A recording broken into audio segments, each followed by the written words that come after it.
ఇప్పుడు రేవంత్ రెడ్డి గారు ఏం చేస్తున్నాడు అండి గుర్తుపెట్టుకోండి. తెలంగాణ రాష్ట్రంలో కేసీఆర్ గారు ఉన్నప్పుడు 58 లక్షల పైచిలకు రైతులకు మేము రైతు బంద్ చేసినాం.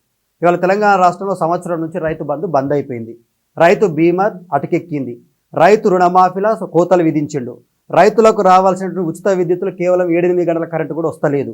సో అన్నీ బంద్ అయిపోయినాయి కదా రైతులకు.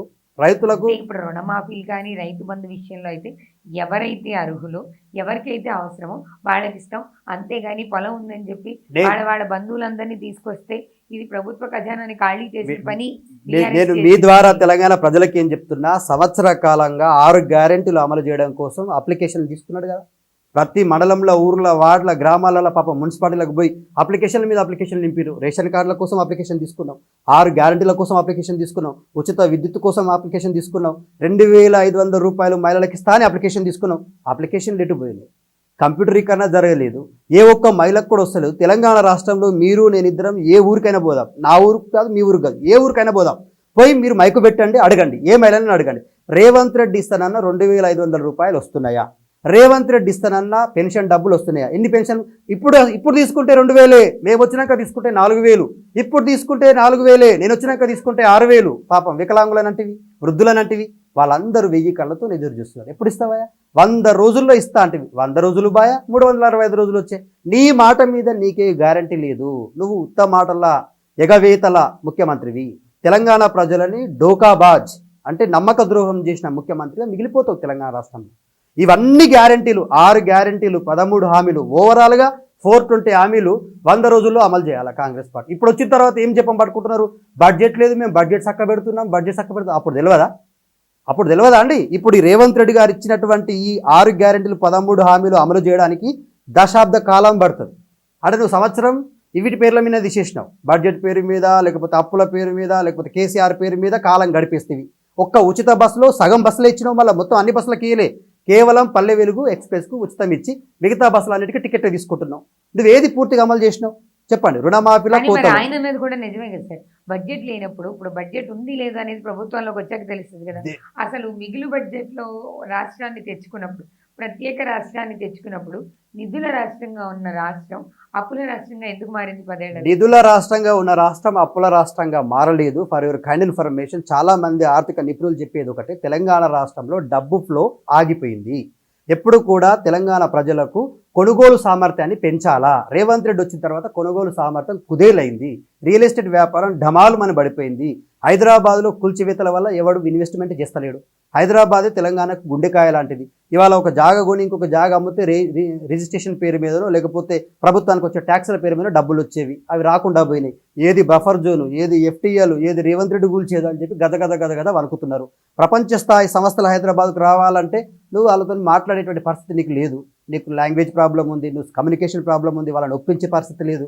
గతంలో కేటీఆర్ గారి నాయకత్వంలో 350 పైచలకు కమ్యూనికేషన్ ప్రాబ్లం ఉందని ఎలా చెప్తాను సార్? ఇప్పుడు ఆయన ఢిల్లీ వెళ్ళి మాట్లాడుతున్నారు, నిన్నగా సాఫ్ట్వేర్ కంపెనీల వాళ్ళు వచ్చారు, వాళ్ళతో కూడా మాట్లాడుతున్నారు. మనం ఆ విషయాన్ని చెప్పడానికి ఒక ముఖ్యమంత్రి స్థాయిలో ఉన్న వ్యక్తి రాయబారం ఎలాగైతే చేయొచ్చు కదా.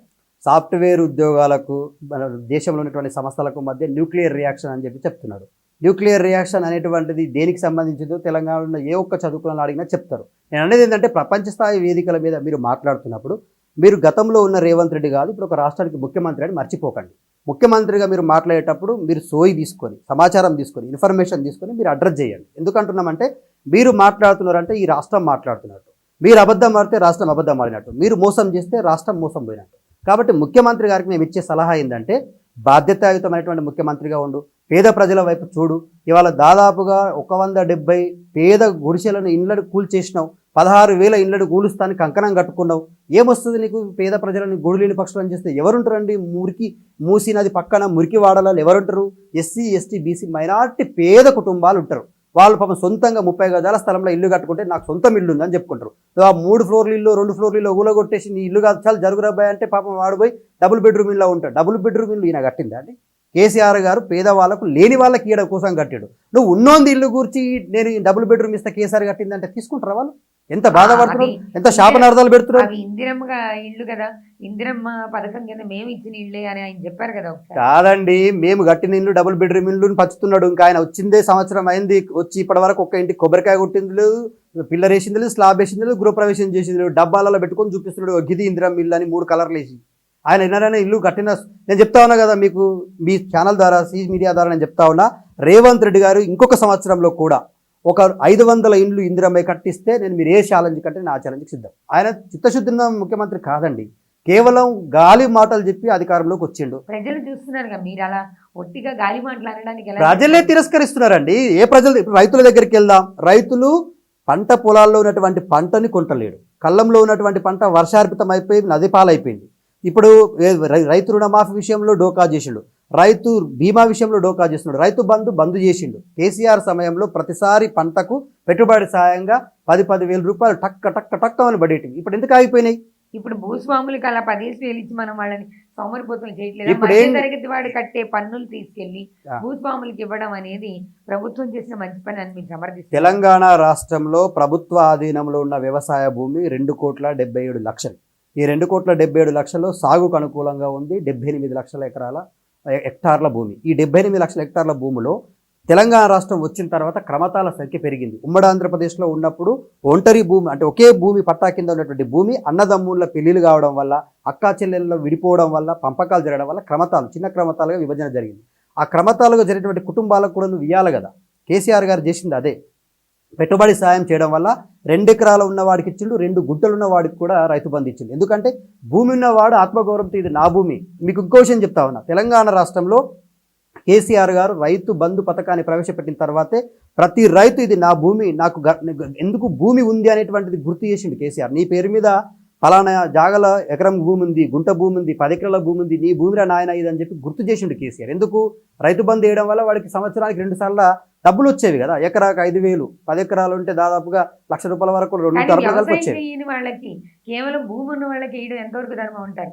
మీరు పదే అది చెప్తున్నారు, కాదనట్లేదు. కానీ వ్యవసాయం చెయ్యకుండా ఎకరాల భూములు పెట్టుకున్న భూస్వాములకు ఆ డబ్బులతో అవసరం లేనప్పుడు అవి వాళ్ళకి ఇచ్చి, లేని వాడికి ఇబ్బంది కదా. ట్యాక్సులన్నీ తీసుకెళ్లి అటు మళ్లించడం ఇప్పుడు ప్రభుత్వ వ్యవస్థ యంత్రాంగంలో కరెక్ట్. ఇప్పుడు రేవంత్ రెడ్డి గారు అధికారంలోకి వచ్చిన తర్వాత పెట్టబోయే కొర్రీలు ఏంటంటే, మీ ఇంట్లో ట్యాక్స్ కట్టే వాళ్ళకు నేను రైతు బంధు వేయ, మీ ఇంట్లో కారు ఉన్న ఆయనకు నేను రైతు బంధు వేయ, మీ ఇంట్లో ప్రైవేట్ ఎంప్లాయీగా చేసిన వాడిని కూడా నేను రైతు బంధు వేయ, మీ కుటుంబం మొత్తంలో కలిపి ఒకటే యూనిట్గా ఇస్తా. అంటే అన్నదమ్ముళ్ళు 4 ఒక కుటుంబంలో ఉంటే మన నలుగురికి మంచికి 4 ఎకరాలు ఉంటే ఈ అందరికి కలిపి నేను ఒకరికే ఇస్తా, ఒకటే కుటుంబాన్ని యూనిట్గా తీసుకోవాలనే ప్రయత్నం చేస్తూ ఉన్నాడు. కాబట్టి తెలంగాణ ప్రజలకు అర్థమవుతుంది రేవంత్ రెడ్డి గారు రావడం వల్ల జరగబోయే నష్టం ఏంది, కేసీఆర్ గారు ఉన్నప్పుడు జరిగినటువంటి లాభం ఏందో తెలంగాణ ప్రజలకు స్పష్టంగా తెలుసండి.